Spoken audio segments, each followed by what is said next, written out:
Hello everyone, आप सब कैसे हैं। मैं उम्मीद करता हूं कि बहुत अच्छे होंगे और अपनी पढ़ाई को बहुत अच्छे से कर रहे होंगे। मैं Akash Kumar Bhadana ICT virtual classroom में आपका बहुत बहुत स्वागत करता हूं। मेरे प्यारे बच्चों, जैसा आपको पता है मेरे प्यारे बच्चों, बेसिकली हमारी आपका 12th क्लास है। ज्योग्राफी का हम लोग रिवीजन कर रहे हैं। रिवीजन के दौर में हम लोग चैप्टर नंबर 2 देख रहे हैं, जनसंख्या, वितरण और घनत्व। तो हम लोग वितरण को देख चुके थे, उसको प्रभावित करने वाले फैक्टर्स को हम लोग देख चुके थे। कल हमने पढ़ा कि जनसंख्या को प्रभावित करने वाली चीजें भी देख लिया। अब हम उसके बाद पॉपुलेशन मतलब बढ़ती कैसे है, इसके विषय में हम लोग पढ़ रहे थे। तो हमने इसमें जनसंख्या परिवर्तन के घटकों को पढ़ा। ये पढ़ने के बाद अधोशोषित जन्म दर, मृत्यु दर ये देखा। आपका प्रवास, उद्गम स्थल को हमने देखा पढ़ा कि उद्गम स्थल क्या है, गंतव्य स्थान क्या है, प्रवासी क्या है, उत्प्रवासी क्या है, स्थायी क्या है, कहाँ कहाँ से प्रवास होता है, नगर से नगर में होता है, शहर से शहर में होता है। तो पहले जो एक बार कल का हमने पढ़ा है, इसमें किसी का डाउट, कोई क्वेरी है, पूछ लीजिए। सबसे पहले जनसंख्या परिवर्तन में अधोशोषित जन्म दर फिर मृत्यु दर, किसी को डाउट मेरे प्यारे बच्चों?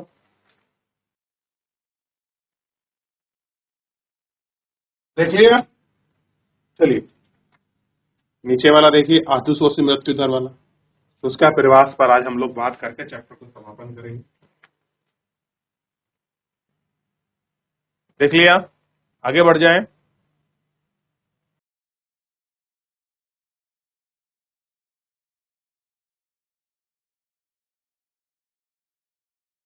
देखिएगा बच्चों,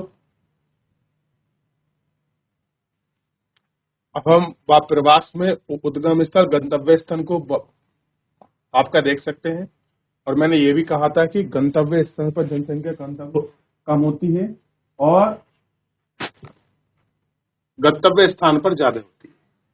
ये भी सारी चीजें मैं आपको दिखा चुका हूं, एक एक करके आपको बता चुका हूं और सारे को समझा चुका हूं।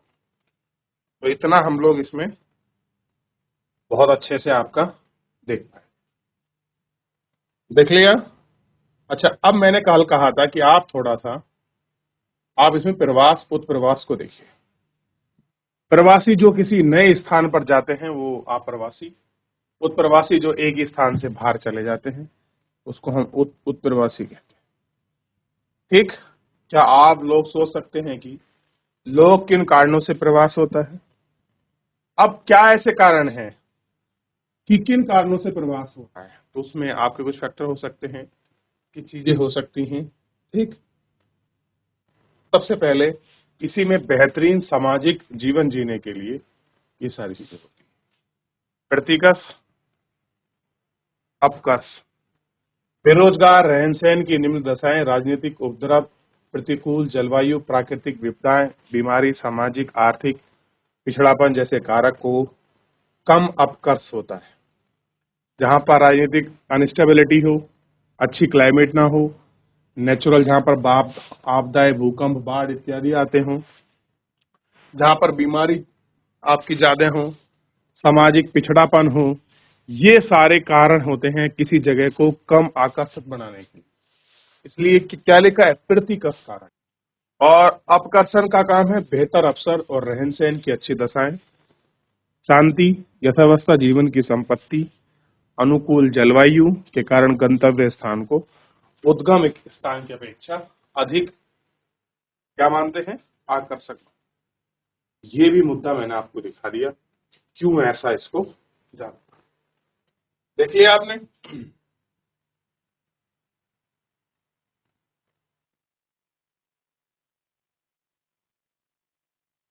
जनसंख्या संक्रमण, जननांकीय संक्रमण सिद्धांत का उपयोग किसी क्षेत्र की जनसंख्या का वर्णन, भविष्य की जानकारी का पूर्वानुमान के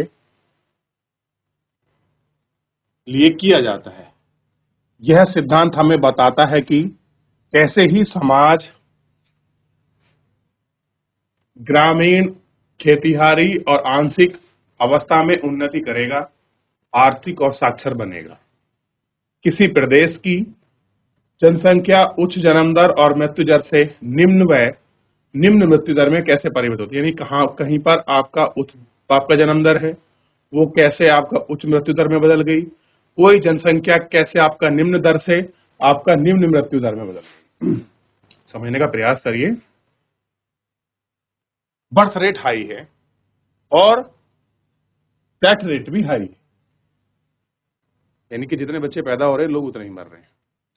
बच्चे आपके कम पैदा हो रहे हैं और बच्चे आपके कम मर रहे हैं, ऐसे समझिए। डेथ रेट लो है और बर्थ रेट भी लो है। ये परिवर्तन अवस्थाओं में है और कह रहे हैं ये कुछ स्टेप्स होते हैं जिन्हें हम जननांकीय चक्र के रूप में जानते हैं। क्या जानते हैं? डेमोग्राफिक जो साइकिल है उसके रूप में हम लोग इनको देखते हैं कि बेसिकली आपका डेमोग्राफिक जो साइकिल है वो क्या होती है, ठीक उसके रूप में हम मानते हैं। जैसे ग्रामीण खेतीहार, नागरिक औद्योगिकी, इनको हम लोग देखते हैं, ठीक। सबसे पहले देखिए उच्च उतार चढ़ाव, अधोशोषित मृत्यु दर, ये वर्णन है, ये समय का, और ये जननांग के सिद्धांत। यहां क्या होगा, बढ़ेगा, ये पहली अवस्था है, दूसरी है, तीसरी। पहली अवस्था में क्या होगा, उच्च जन्म दर उच्च मृत्यु दर। दूसरी में क्या होगा, उच्च जन्म दर निम्न मृत्यु दर। यहाँ निम्न दर और उच्च मृत्यु दर में दिखाई देगी आपको। तो ये स्टेप आप इसमें देख सकते हैं। प्रथम अवस्था देखिए बताया गया है, जो पहली अवस्था है, प्रथम अवस्था में उच्च प्रजननशील व उच्च मृत्यु यानी कि बर्थ रेट हाई होगी और डेथ रेट भी हाई होगी। इस तरीके से लिख रहा हूं, बी आर मतलब बर्थ रेट, डी आर मतलब डेथ रेट, ऊपर का निशान मतलब बढ़ता हुआ, और अगर मैं ऐसे लगाऊं तो ये घटेगा, ठीक है। क्योंकि लोग महामारी और भोजन की अनिश्चितता की आपूर्ति होने की वजह से मृत्यु की क्षतिपूर्ति अधिक पुनरावर्तन करते हैं। कह रहे बीमारी बहुत होने की वजह से, भोजन न मिल पाने की वजह से मृत्यु बहुत ज्यादा है। जनसंख्या वृद्धि धीमी होती है। अधिकांश लोग खेती में खेतिहार हैं, जहां बड़े परिवार को परिसंपत्ति माना जाता है कि अगर किसी का बड़ा परिवार है तो क्या मानेंगे भैया, वो बड़ा मालदार आदमी। जीवन प्रत्याशा निम्न होती है। अब आदमी जल्दी जिएगा जल्दी मर जाएगा, तो ऑब्वियस बात है कि जो प्रथम आपका चरण है उसमें लो आपके जीवन। अधिकांश लोग अशिक्षित होते हैं, उनका प्रौद्योगिकी स्तर निम्न होता है। 200 वर्षों के पूर्व सभी देश इस अवस्था में है। इसके बाद द्वितीय अवस्था आती है। यह प्रजननशीलता ऊंची बनी रहती है, किंतु समय समय के साथ घटती जाती है। यह स्वास्थ्य संबंधी दशाओं और आपका स्वच्छता में सुधार लाने की मानवता में कमी आती है। इसमें क्या होता है कि हमने साफ सफाई आपकी अच्छे से नहीं की होती है, तब ऐसी चीजें हमारे सामने होती है। इस अंतर के कारण जनसंख्या में होने वाले शुद्ध योग उच्च होते हैं। इसलिए क्या होता है, जनसंख्या होने वाले शुद्ध योग वो कैसे होंगे, उच्च होंगे। अंतिम अवस्था में प्रजननशील और मरता दोनों घटती है। अब यहां आ जाइए, अब दोनों घट रही हैं। अब इसमें क्या है, देखिए सेकंड वाली को एक बार गौर करके देखते हैं। प्रजननशील ऊंची यानी कि बर्थ रेट हाई है, यहां तिरछा हो गया, बर्थ रेट हाई है और यहां जो डेथ रेट है वो आपका घटती हुई। अंतिम अवस्था में प्रजननशीलता मृदा दोनों में घटती है। इस वाली तिनती में क्या है, बर्थ रेट वो भी घट रही है और डेथ रेट जो रेट है ये भी घट रहा है, घटती जाती है। जनसंख्या तो स्थिर होती है या मंद गति से बढ़ती है, या तो कांस्टेंट बनी रहेगी क्योंकि ना ज्यादा मर रहे ना ज्यादा जी रहे, तो या तो मंद गति से बढ़ेगी या फिर बढ़ेगी ही नहीं। जनसंख्या नगरीय और शिक्षित हो जाती है, इसमें लोग आपका एजुकेटेड हो जाते हैं। क्लियर हो गया। और यहाँ क्या हो रहे थे, दशा अच्छी नहीं है, सुधार पर और स्वास्थ्य पर उनका प्रभाव पड़ता है, स्वास्थ्य संबंधी समस्या आपको देखने के लिए मिलेगी। भाई क्या है ये आपको देखना है। तो ही तो डेथ रेट कैसी है, कम है, क्लियर है, बर्थ रेट ज्यादा है। तकनीकी ज्ञान होता है सबपूर्वक आपका चीजें चलती हैं, नियंत्रित होती हैं, इसको प्रदर्शित करता है। मृत्यु जाति की अत्यधिक निम्न और अपनी प्रजननशीलता के समायोजित करने की योग्यता। एक वर्तमान में विभिन्न देशों में जननांगीय संक्रमण की विभिन्न अवस्थाएं हैं। कैसी हैं? जननांगीय संक्रमण की विभिन्न अवस्थाएं। उन अवस्थाओं को देखेंगे। सबसे पहले एक एक करके जिस तरह से मैंने लिखवाया है, प्रथम अवस्था में लिख सकते हैं BR DR, इस तरीके से लिख लीजिए। क्या उच्च प्रजननशीलता और आपका निम्न प्रजननशीलता, जैसा लिखना है आप इसको लिखिए। देखो फिर मैं आपसे पूछूंगा इसमें कुछ क्वेश्चन संबंधित।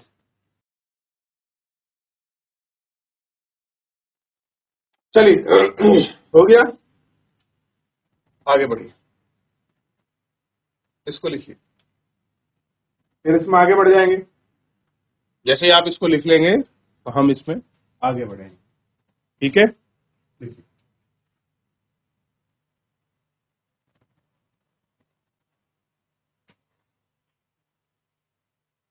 हुआ,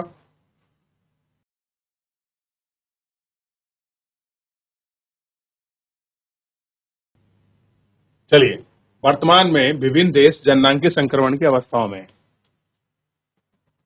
कहीं पर अवस्थाओं का मतलब समझते हो आप? कहीं पर बहुत ज्यादा आपका जन्म दर है तो बहुत ज्यादा मृत्यु दर, कहीं पर बहुत ज्यादा आपकी जन्म दर है लेकिन मृत्यु दर कम है, कहीं पर जन्म दर भी स्लो है और मृत्यु दर भी स्लो है। अब मेरा क्वेश्चन है, भारत इस जन्म दर की या जनसंख्या आपके संक्रमण की कौन सी अवस्था में, बताइए।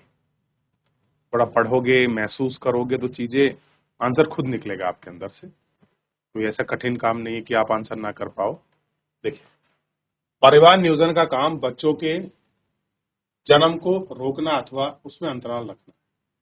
देखिए, जनसंख्या नियंत्रण में गैप सबसे बेस्ट ऑप्शन है कि आप बच्चों में अंतराल रखिए, गैप होना चाहिए।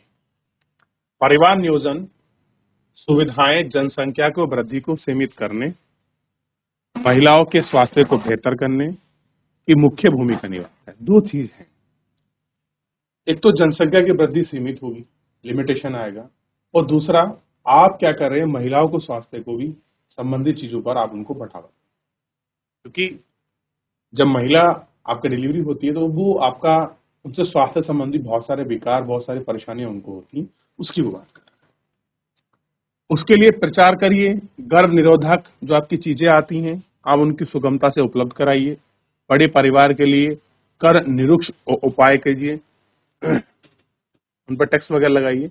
ऐसा प्रावधान है जो कि जनसंख्या नियंत्रण के में सहायक हो, यानी कि ऐसे प्रावधान कीजिए जिससे कि पॉपुलेशन कंट्रोल हो सके। हमको कुछ ऐसा करना, ठीक। अगला है थॉमस माल्सन, बहुत अच्छे ज्योग्राफर हुए हैं और खास करके डेमोग्राफिक में इन्होंने लिखा है। थॉमस माल्सन ने अपने सिद्धांत 1758 में कहा था कि लोगों की संख्या खाद्य आपूर्ति की अपेक्षा तेजी से बढ़ेगी। कहां से बढ़ेगी लोगों की जनसंख्या? खाद्य आपूर्ति में तेजी से बढ़ेगी। जनसंख्या में वृद्धि का परिमाण अकाल, बीमारी, युद्ध और इसमें अचानक गिरावट के रूप में हो, कोई युद्ध के रूप में हो सकता है, कोई अकाल के रूप में हो सकता है, कोई इन सब चीजों के रूप में भी हो सकता है। क्लियर है जो आपको देखना है? तो एक बार पूरे चैप्टर को इसको देख लीजिए, फिर हम इसके जो आपके क्वेश्चन आंसर है उसकी तरफ हम लोग आपका बढ़ जाएंगे। तो अगर पूछ सकता है, ये भी पूछ सकता है कि जनसंख्या को नियंत्रित करने वाले क्या उपाय है।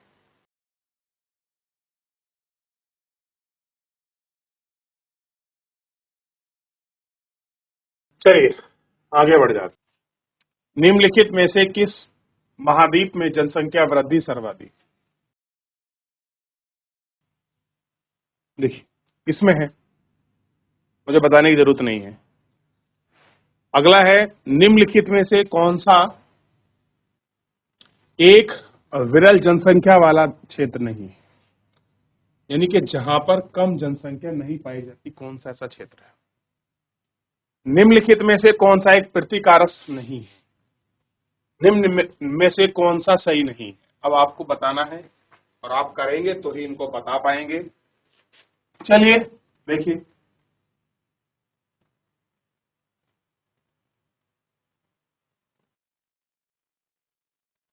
चलिए पहले का आंसर बता देता हूं मैं, आप कहेंगे कि बताए नहीं, बड़ा सरल है इसलिए बता रहा हूं मैं। एशिया। अब मुझे बताइए कि कहां पर आपकी विरल जनसंख्या नहीं पाई जाती। बड़ा सरल और सटीक आंसर है इसका। ठीक, बताइए। तो भूमध्य रेखा पर भी है, अटाकामा में भी नहीं पाई जाती है, जो सॉरी आंसर है नहीं पाई जाती। South east Asia. एशिया लग गया तो फिर तो आप जानते हैं कि केरल तो मतलब ही नहीं, ज्यादा ही मिलेगी, कम तो मिलने से रही। यह है साउथ ईस्ट एशिया। पृथ्वीकस का कारक नहीं है, बताइए क्या नहीं है।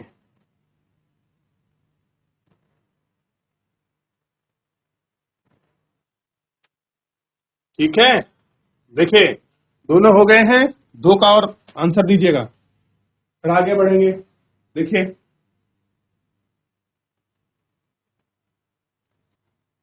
आंसर देख लीजिए, निम्न में से प्रत्येक कारक का कारक नहीं है। बेरोजगार।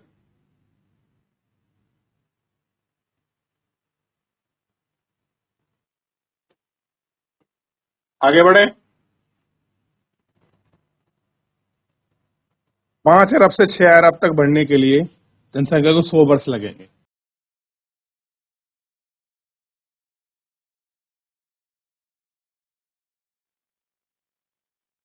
चलिए पूरा चैप्टर हो गया है, क्वेश्चन आंसर मैंने सारे करा रखे हैं। जनसंख्या को वितरण को प्रभावित करने वाले कारक, देखिए कितना आसान क्वेश्चन है। 3 ही कारक हम पढ़े हैं, भौगोलिक कारक, आर्थिक कारक और सामाजिक और सांस्कृतिक कारक। सीधा अगर टू पॉइंट इसको लिख देंगे तो आंसर आपका हो जाए। ठीक, तो इस तरीके से पूरा चैप्टर आपका समाप्त हो चुका है मेरे प्यारे बच्चों। ठीक, तो एक बार लास्ट देख लीजिए, क्योंकि इस चैप्टर को यहीं विराम देंगे। ठीक है, चलिए किसी कोई डाउट, कोई क्वेरी क्वेश्चन के अंतर्गत आपका पूरे चैप्टर में किसी बच्चे का कोई क्वेश्चन, कोई क्वेरी, कोई डाउट हो तो। चलिए मेरे प्यारे बच्चों, कोई डाउट कोई क्वेरी नहीं है तो फिलहाल आज के लिए इतना ही, मिलते हैं नेक्स्ट लेक्चर में। तब तक अपना ध्यान रखिए, स्वस्थ रहिए और अपने सभी विषय का अच्छे से रिवीजन करते रहिए। धन्यवाद।